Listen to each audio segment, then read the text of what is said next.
दोस्तों नमस्कार, मैं गायत्री विश्वकर्मा आप सबके सामने लेकर आई हूँ एक बहुत ही इंटरेस्ट स्टोरी। एक शहर था, उस शहर में एक पंडित जी रहते थे और वो पंडित जी बहुत ही पूजा पाठ में आस्था रखते थे। प्रतिदिन मंदिर जाना, प्रभु की पूजा करना, ये उनके आदत में था। और वो जब मंदिर में जाते थे, पूजा करके आते थे और दूसरे दिन जब सुबह जाते थे दोस्तों, तो देखते थे कि भगवान गिरे पड़े रहते थे और जो वहाँ का भोग होता था वो वहाँ पे नहीं होता था। तो पंडित जी के मन में ये बहुत बड़ा सवाल आता था कि ऐसा कैसे हो सकता है, प्रभु तो तीनों लोक के मालिक हैं और इनको कौन गिरा सकता है, कौन भोग को खा सकता है। तो ये मन में जो सवाल था, उस सवाल को दूर करने के लिए उस दिन ही वो मंदिर में रुक जाते हैं। मंदिर में वो रुक करके देखते रहते हैं कि कौन आता है।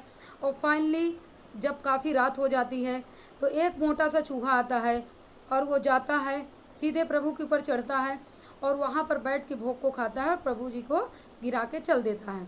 उसके मन में बहुत बड़ा एक विचार आता है कि बाप रे, भगवान को ये चूहा गिरा दिया, मतलब भगवान में शक्ति नहीं है, शक्ति तो इस चूहे में है।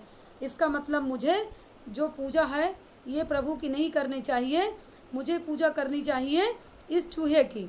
और वो फाइनली उस चूहे को लेके मंदिर से चले जाते हैं अपने घर में और चूहे को खाना पीना खिलाना स्टार्ट करते हैं। चूहा खा पी के काफ़ी मोटा हो जाता है। एक दिन अचानक सा ऐसा होता है कि चूहा टहल रहा था, उसी समय एक बिल्ली आती है और उस बिल्ली को देख के वो चूहा अंदर बिल में चला जाता है और दोबारा बिल से नहीं निकलता।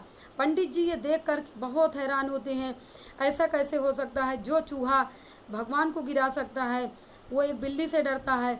इसका मतलब चूहे में कोई ताकत नहीं है, असली ताकत तो इस बिल्ली में है।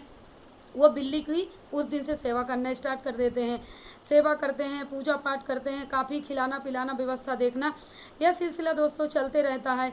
अचानक से एक दिन बिल्ली जो है घर से बाहर निकल जाती है और उसी समय एक कुत्ता आता है और उस कुत्ते को देख करके बिल्ली इतना डर जाती है, दोबारा घर से बाहर ही नहीं निकलती।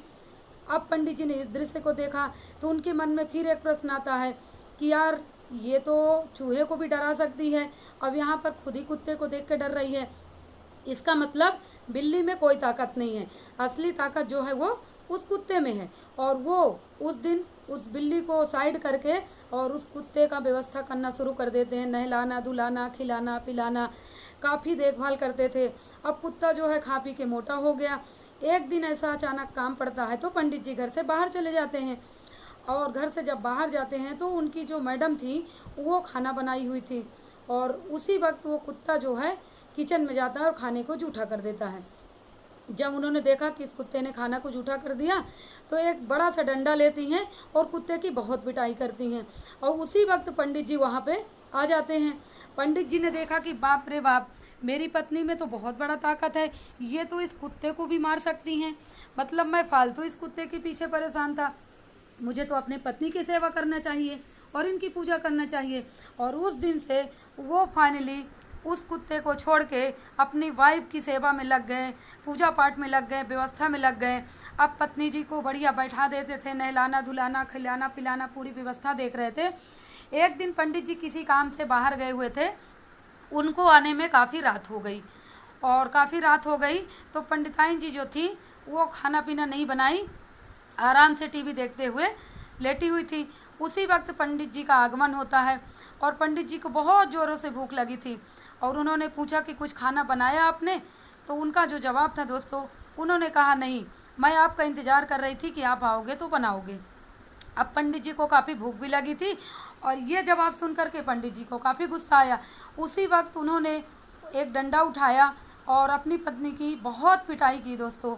और बहुत पिटाई करते समय उनको अपनी ताकत का एहसास हुआ, अपने आप को एहसास हुआ और उनके मन में विचार आया कि यार, ना तो ताकत उस चूहे में थी, ना बिल्ली में थी, ना कुत्ते में थी, ना हमारे पत्नी में था, असली ताकत तो हमारे अंदर है। तो दोस्तों, अगर स्टोरी पसंद आई हो तो लाइक करें, सब्सक्राइब करें